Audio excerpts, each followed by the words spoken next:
Akwaba and found Ragan and Sem TVGH so what friend me Ajua searching. When she enra Bob Bess a Riamun 9 ho de kono numu na Yinyan say galante PTB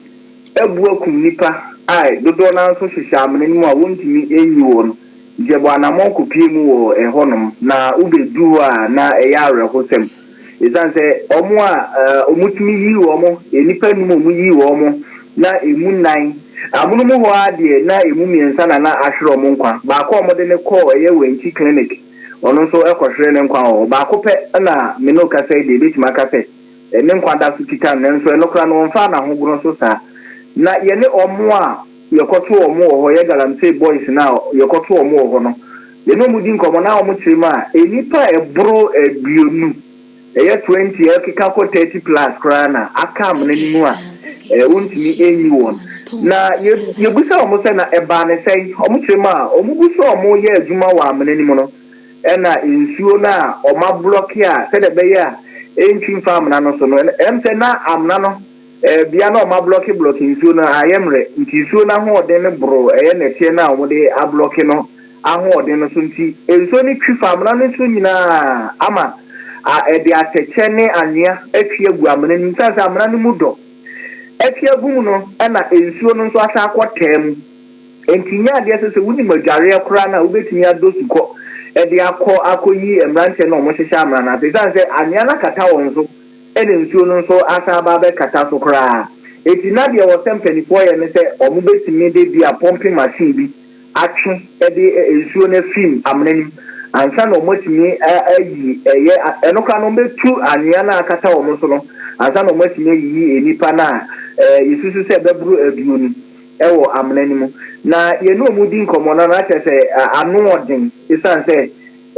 amna no se de esi akata won so no na mutimi bo mo modin yi bi no na anu odin fa na bra kwa mi aroho samba ko ne se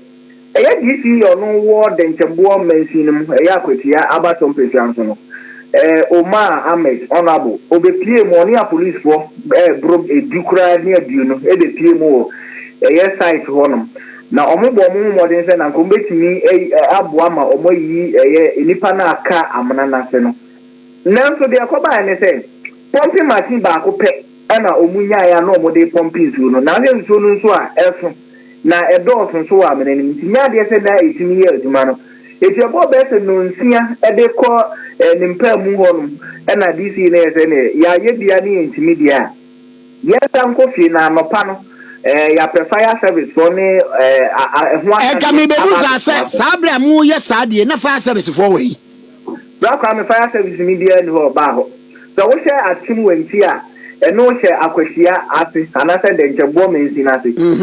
enti district capital na wo Akwatia na emu twikakra na sunya de fire service ro fi ho ba sound so ben atim da fire service for wo dam a mi pimo ho sanso ben ye Akwatia yebi omo so ye hu so mbepie mu ho eti omo de ye de omo asem to nchen eti omo ye omo afamu de omo antimi anyi obi ano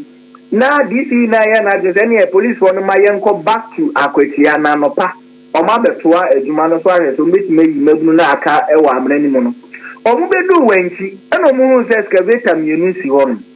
na omo se excavator ni ebeto wo site honum nanzo so na mpe no obi attention wa amna no so no ntino abra omo de so excavator be 93 hono DC ni chema omo obi ehun so mo to excavator it is abeto wo hanum dia ana na mo mayen san fa nko back to site ho na omo fa nko jirigiri na omo he se bi ombetime yi emrante ni bia na eno ana o kire ni emrante ni bi ze ene nko mo nko excavator ni wura no na omonfa key number na omo packet na so nya de so munya keys no eti o ma ne police no ebubu excavator na ahwe no papa nse de be o mbetimi ewuram no ma cost packet ho na mrantie na wo achi wanchi ene no wo mu doso papa omu nyina be pie mu anwumre no wo ho no se na tesa wo be so excavator ndi akọ Akwatia ya mpene eti o ene DC no oje no ho gina pa mo pa na bo enyumre be se 6:40 edeko 7 o'clock enyumre mu ode enyeme fa honorable Ahmed any so no na chese enye fe dia grokra police for no etoto warning shot be se edu ediko dunum ansa na mrantie no dodo na ejani dia fisin ho a omo tabri DC ne de na che ne kam etimi edi ejai no kra no mrantie no ta be blocking road no sese DC no ni no fight cavators no to omo de kode a enya de se omo be pne eti police for ne bo mo ho modern pa sana mutimi achi DC na de ache ne kam a pa omo de call back to Akwatia enti bra kwa me no ka say the nipa 9 na confirmed report o ma hwero mo nkwa dodo na so da so hwe amana na se aye ne se enei ade ake on betimi eye emu bibi ayi wo na mami so sa concession wo mo say ho ade a bra kwa me unconfirmed report amenya ene se eye panimu bi pa ono so wo eye NDC amanyekum ewo the Akwatia abaton pesiafo nanso minyanya nipa ne nkasa na se minyanya confirmed report nti meka se unconfirmed but they are say no pay no na mami wi ade yo sa concession e ho no illegal galamsey bi no mo ye anase we de nipa ko kuta nkrata a wo ye unti ya wote ya na hwi mu a wo ye Wakamo yenya confirmed report say bi okuta nkrata na se unkita nkrata but that particular amnana etwiagu emu anase guagu mama nipa hwere omo nkwa no so wo hwa site ho no mo no wo se omo the concession ye ne dia no otuwi a na se omubu ko different site na mabu no so aba ho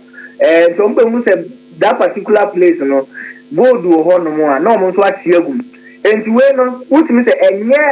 the site one another concession here ni dia na enyo ono na oya sa amana ni mu adwuma waye mu adwuma awie dada na emrantie no aba omudidim eti sa na tie Okay FM 101 I see ene we de maminya we na yenhwe de susare bo de hu befa